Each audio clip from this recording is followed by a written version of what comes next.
we are in the Spirit Expressing series, and I know for some, the experience around the biology of belief is very scientific.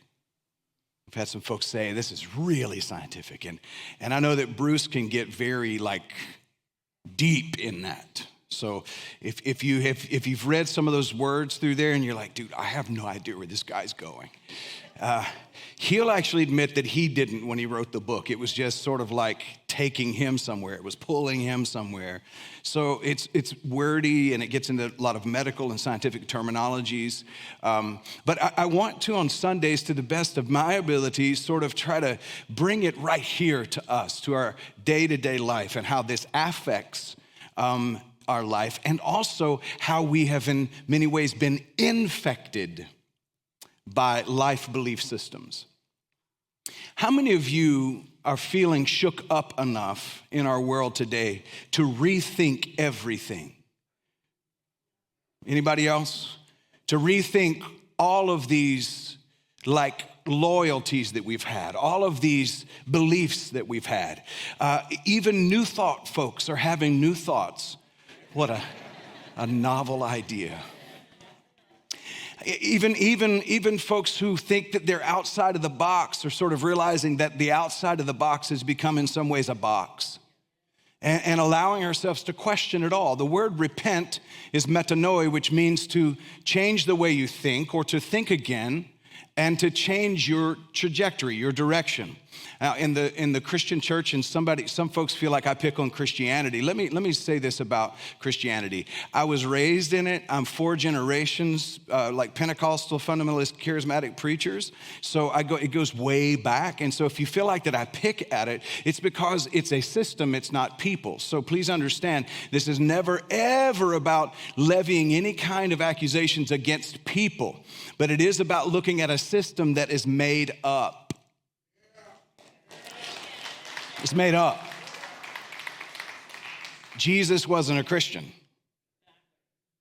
It was made up after him and supposedly about him, but there's a lot of folks who are carrying around that name and not carrying around the nature. So that's what I'm saying. I'll bring that into question, because if you've ever been hurt by a system, then I think it's important for you to know that there's other people out here like you who have also been hurt by a system. But please, let's do this. Let's begin to, all of us, move past the age of religion altogether, because religion was sort of it was the beginning note. It was kind of like preschool. But let's move past it and graduate a little bit and say we're a people who honor the religious past, but we don't need a religion, period. Anybody know what I'm talking about? I don't even need the New Thought label, because it also is confining and defining. And I don't want it to do that for my life. So when I think about shifting my biology, and we're gonna get into the sacral chakra as well, that's gonna be fun. I love the sacral chakra.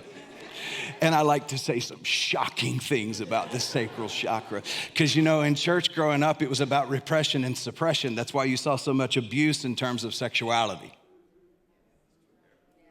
We created a monster when we started telling people it was perverted to feel aroused. There ain't nothing perverted about feeling aroused. Not a single thing. What's perverted is denying yourself the feeling that was put in you by the Creator and then dubbing it as a sin. We'll get there in a minute, because some of y'all ain't been there in a minute. Oh, hey. And what I'm saying is that this week y'all need to practice a little bit, all right? But we're shifting our biology the moment that we change our perception. Bruce Lipton said this: the moment you change your perception is the moment you rewrite the chemistry of your body. Can you imagine the change of perception rewrites the story on the cellular structure of your being? When you change the way you see the world you see will change. And when you change what you believe, you will change your whole system. Your nervous system is waiting for you to discover the truth about you. And then Bruce went on to say, we are not victims of our genes. Somebody say, I'm not victims of my genes. I like my jeans and I want them to fit just right, but I'm not a victim of my genes. No, you know what he's saying when he said that. I'm not a victim of the DNA or the genes that were passed down to me. He said, I'm the master of my destiny. This is a doctor. This is a scientist who said, I'm not a victim of my genes. I'm the master of my destiny. Somebody say, I'm the master of my destiny. See, divine is your design. Your original state is divinity. You're not a fallen being who arrived here with a deficit so that you would have to pay off a debt or find somebody who would. You arrived here loaded and coated with the divine presence. You are divinely designed. You are designated, and the signature of the divine is on every element of your being. You are not a sinner saved by grace. You're an individual who is sent here to live out the grace of your divine nature. So we have the ability to create our lives consciously, Bruce Lipton said. And then he went on to say this, your beliefs act like filters on a camera, changing how you see the world, and your biology adapts to those beliefs. Somebody say, I'm changing the lenses. I'm changing the lenses. See, some of us haven't been to the optometrist? Something about your eyes and options and things. Some of us haven't changed our options because we haven't shifted our optics. See, how you see a thing, you infuse with power. Where your focus goes, your attention and your energy, what? Flows. This is why some of y'all who have been empaths all of your life, when you finally wake up, all of the narcissists leave because they can't take your energy anymore. That was a side gift for somebody. That if you were empathic and the narcissist kept showing up in your life, they were trying to suck the energy out of you, but when you woke up, they couldn't get it anymore, so they left. All right. And then they get mad at you and they start judging you about it. They want to judge about what happened to you. Who do you think you are? Now, it's not who I think I am, it's who I woke up to who I am. That's who it is. All right. I'm not talking about that to date, but again, that was a side dish. All right, no charge. Then Bruce went on to say, when we truly recognize that our beliefs are that powerful, we then realize we hold the key to freedom. Look at your neighbor and say, neighbor, you hold the key to your freedom. And see, this is why I refuse to give it away to any belief system, because I know that I can change my belief any moment I get ready to change my belief. And I'm doing it constantly. Somebody told me this week, they sent me a text and it was very, very, very aggressive. And in the text, they said, you need to repent because your soul is in danger. And I said, my soul is at rest and I repent every day, because the word repent means to change your mind. Sounds like you haven't in a long time. Just say it. I'm repenting all of the time because I want to always be changing how I'm seeing things, because I don't want to see what is in my beliefs to see. I want to see what is. Somebody say, I'm not going to live in the what if. I'm going to live in the what is. Then he went on to say, he said, every cell in your body is eavesdropping on your thoughts. Every cell in your body is eavesdropping on your thoughts, and it's waiting to find out which thoughts you will energize as truth. Because when you energize a thought by entertaining the thought, you tell your cells this is what you want to produce. Woo. Somebody say, I'm the master of my own destiny. Then he said, as soon as you change your perception, you rewrite your chemistry in the body, and then the body starts to respond on the blueprint you've given it. I don't know if you've gotten to the place in the book yet, so spoiler alert, where he's talking about how the cells in the body, there's about 50 trillion cells in the body or so, and whoever's counting the cells, give them a bonus. That's a lot of, it's not billion or million, it's trillion. That's a lot. So there's all these cells in your body, and 98 to 99% of the cell is empty space. I think this is one of the reasons that our Jewish brothers and sisters, way back, the Hebrew people, believed you couldn't actually say the name of God. They actually heard a sound, Yah. It's interesting because those particles that are in your body called quarks, the smallest that they've been able to find so far. They thought they had found the smallest, and then they went on to find quarks. They looked a little further and couldn't see further than the quarks or anything any smaller. So somebody had the cool idea to hook up a microphone to the cells and see what kind of sound would come out of it, if anything. And so they decided to hook up this really super loud microphone, and they ran the gain up. And as they ran the gain up, they got a lot of white noise, so just a consistent shh. Some of you may use that to go to sleep at night. It's just a shh. Some of you might want to use that when your spouse is talking too much. Shh. It's where we get the word shh from. All right, it's white noise. So at first all they were hearing was white noise. And then the more they listened, they started hearing a cadence, and it sounded something like this.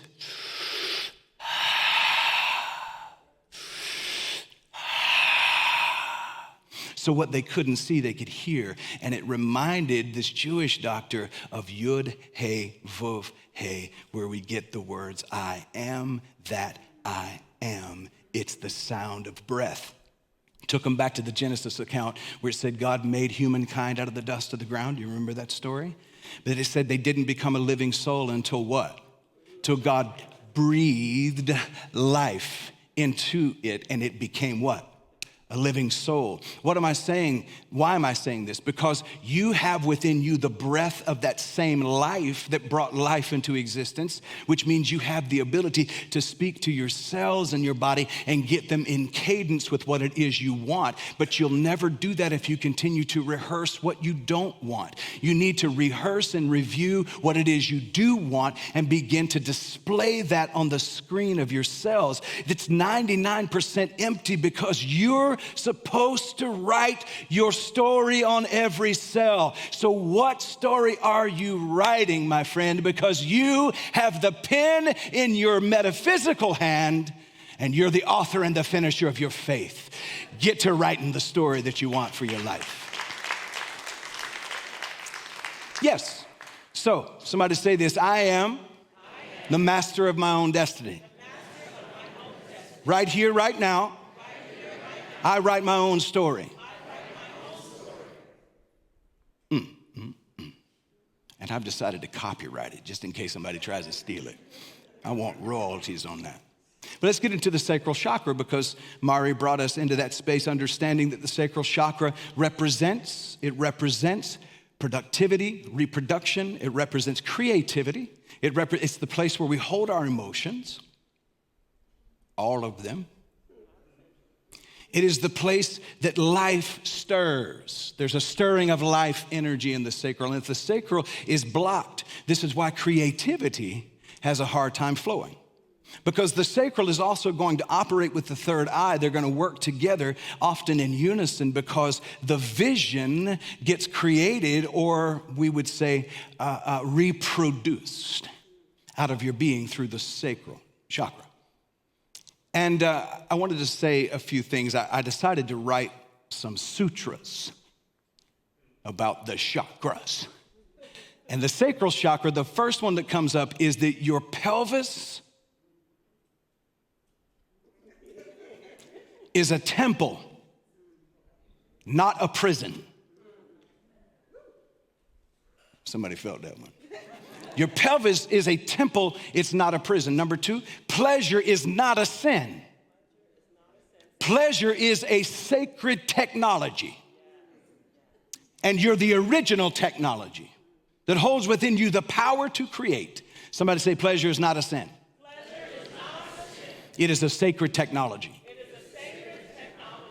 Now, when we talk about pleasure, we talk about sensuality, and we even talk about sexuality. A lot of times we will automatically start thinking about all of the things we were told were not good about our sexual self. We start regurgitating some of these traumas, and sometimes we get triggered by them. Somebody in here may have been the victim of sexual abuse. I told you last week that I was in my adolescence, in my childhood. And so I understand how we can become triggered by some of those things, especially with what we were taught. See, one of the reasons that it took me a long time, and I'm being very vulnerable with you these days, I had never said publicly that I had been sexually abused anywhere in the world until last week. Not to anyone besides my family. And I didn't even tell them until just recently. And it wasn't because necessarily I was ashamed of it. I just forgot to talk about it until it started showing up in things, and I realized there were patterns that were being influenced by a wound that was still there. See, here's the big thing that I need to point out to all of us who think we're spiritual. The problem is that a lot of times we don't realize how much of our life we're still living out of those wounds, even those of us who think we're spiritual. And if you think that you have stopped learning, then that means you have turned off the knowledge. It's not that it's not flowing, it's that you ain't listening. Because we think we know some stuff. See, we believe a whole lot, but we know very little. But I realized that one of the things that had occurred in my life in terms of shame and guilt was that one of those individuals who molested me as a child was male. And I am male. The other two were female. But in my world, people who were gay were bashed in my house.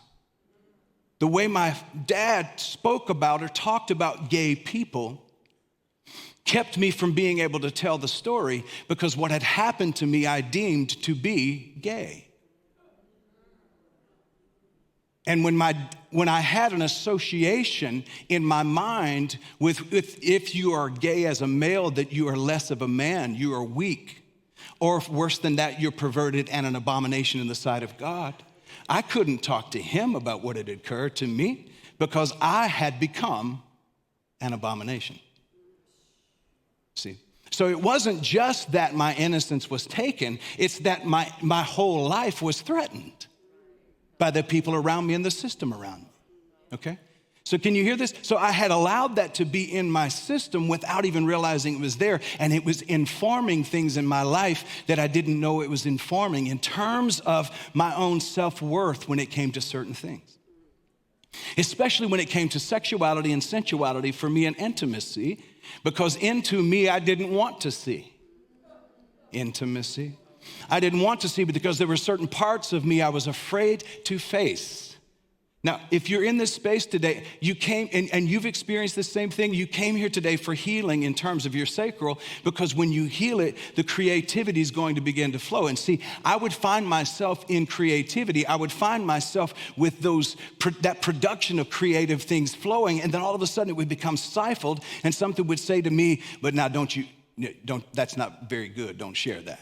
See, that's the shame that was associated with the creative part of me. So let me help us out. When I'm talking about pleasure, I'm not just talking about sexual stimulation. I'm talking about the enjoyment in your life. And when we hear it with ears of shame, this is why we have been locked down as a society. I hear people all the time talking about how oversexed we are as a society. I hear the purist talking about it all the time and then trying to lay the blame at the doorstep of gay and lesbian transgender individuals, trying to lay the blame at their doorstep for everything that's wrong in our world. And that is such a line of stuff. And it's because of their own shame from the purity culture that's completely impure. It's what has caused sexual abuse. It's what has caused child abuse. It's what has caused pedophilia to grow because of the suppression and the repression that's pushed it back into the dark, saying you can't come into the light with what pleasure really is. And it's become the lie that has caused pain after pain and trauma after trauma to occur, and we need to fix it.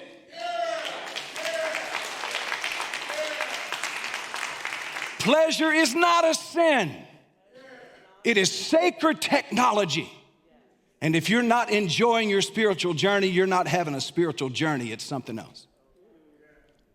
Creation is erotic by nature. It is naturally erotic. No.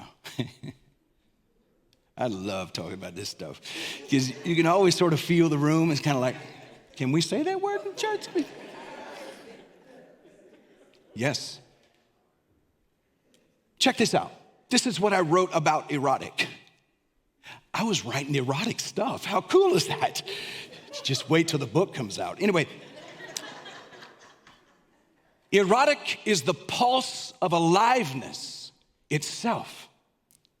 It is not limited to sex or the sexual act, though sex is one of the languages. It is the current that makes a flower lean toward the sun, that draws the tide to kiss the shore, that stirs the poet's hand to write and the singer to open their lungs. Erotic is the sacred electricity of existence. Come on now.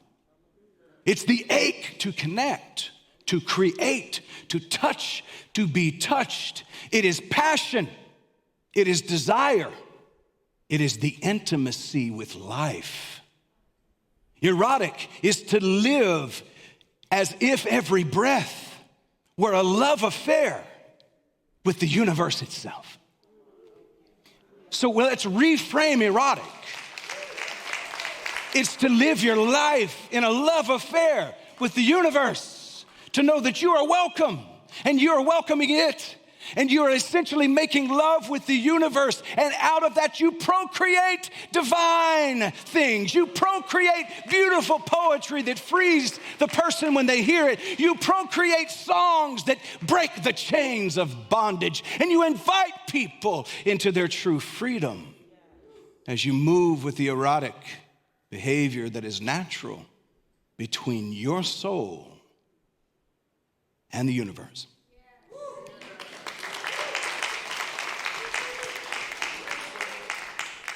This one is a funny sutra. Repression is the constipation of the soul.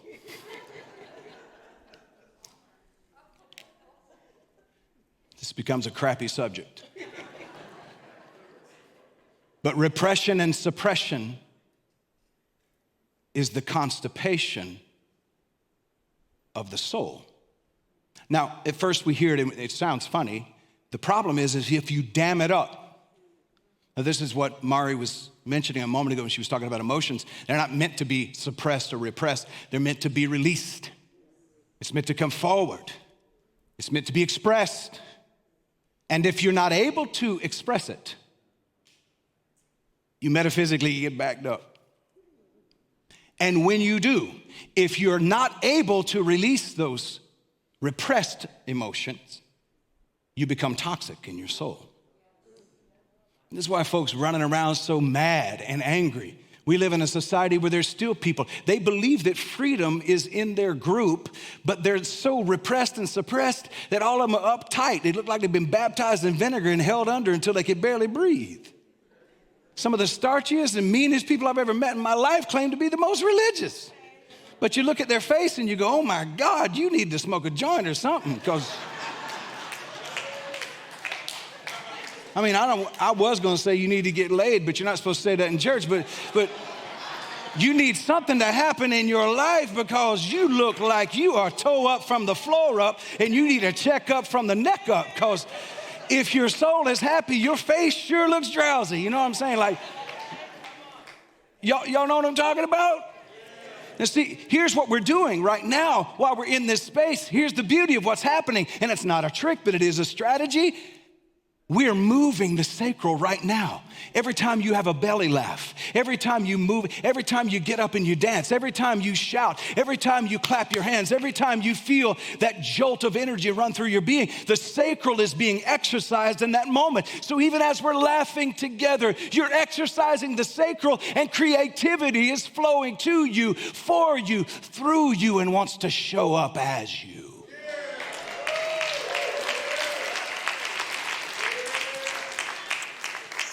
So we need some spiritual excellence,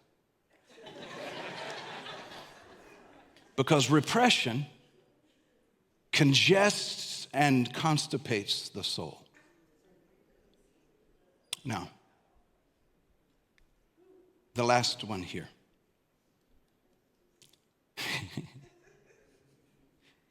Your body is not an obstacle to enlightenment. It is the doorway to enlightenment. I'm going to say it again.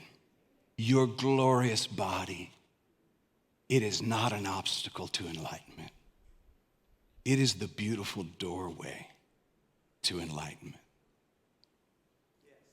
So this is why it's important for you to love you. In fact, if you wrap your arms around yourself, just take a moment to hug you. Maybe you haven't been hugged in a minute. Of course, if you got past Carrie on your way in and didn't get a hug, that's your fault, because that is a hugging person. I'm telling you, that woman knows how to lay some love on people all the time. That's her ministry. But hug yourself now. Yeah, exactly, yes. And that's the sign of a sacral that's open and it's able to reach out in that love. But just hugging yourself now and feel the warmth of that embrace. And maybe just, if you need to close your eyes and just visualize your body, yourself, and say to yourself, I love you. I love you. I'm so grateful for you. Oh, you're so wonderful. Thank you for carrying me through this life. Thank you. Thank you to my feet. You're always carrying the weight of this body. Thank you to my legs. Thank you to my hips and to my knees. Thank you to my pelvis and to my lower back. And thank you to my spine. Thank you to my vertebrae. Thank you to my torso. Thank you to my rib cage. Oh my God, thank you to my collarbone and to the entire upper body. Thank you to my shoulders, to my arms, to my elbows, to my fingers. Thank you. And love on you. Your body is not holding up enlightenment. It is the conduit and the open door for enlightenment to flow. Friends,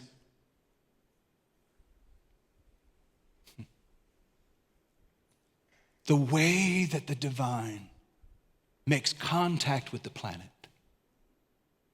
is through every human being.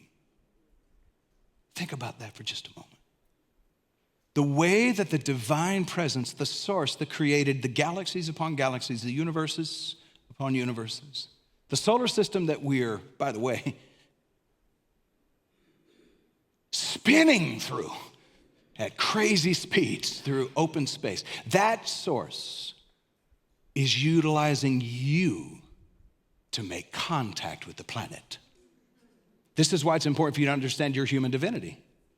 Because the only way for the presence to show up into this earth is through the conduit of the human. This is one of the reasons that there's a move right now to install AI into human beings. I'm not against AI, but I will tell you, the last thing we need is an AI chip in our brain. The brain is a muscle that atrophies. So if you don't use it, you'll lose it. This is the last thing we need to be injected into our bodies is some kind of a chip that's going to make you lean on a computer system that could crash at any moment, and somebody else has the lock password to. Because the brain would atrophy, and then the human divinity conduit would be cramped like a hose. Listen, whoever they are, attempted to do with religion to suppress our divinity is not working anymore. We're waking up. So you need to stay awake long enough to know that if that's not working anymore, there's another level of technology to challenge us. See, religion's been a technology. It's just antiquated and primitive. And there's another level of technology to keep the suppression or to bring the suppression back into existence, because the systems of our world have a hard time believing that there's enough for everyone on the planet when there is. All of us are walking and talking abundance. Why am I talking about this? Because I think it's important for us to really start to stand in the truth of this reality that I am a divine conduit. My body has never been keeping me from enlightenment. My body is a part of the process of enlightenment, and I allow the Spirit to flow to me, for me, through me, and show up as me. I am an open vessel. The sacral is wide open. Creativity is flowing. I am the master of my own destiny. I speak into every cell of this body and say that the story we write is that we are powerful, we are brilliant, we are amazing, we are intelligent, we are awesome, we are magnificent, and we are magnetic beings that are attracting all that is good and is the God and releasing that back into the planet. Every cell in my body is healthy. Every cell in my body is aligned with the truth of wealth and well-being. Every cell in my body brings about relationships that are fulfilled, relationships that are not drawing off my energy. I don't have any energy vampires in my life because they can't latch on to my soul, because my soul is elevated.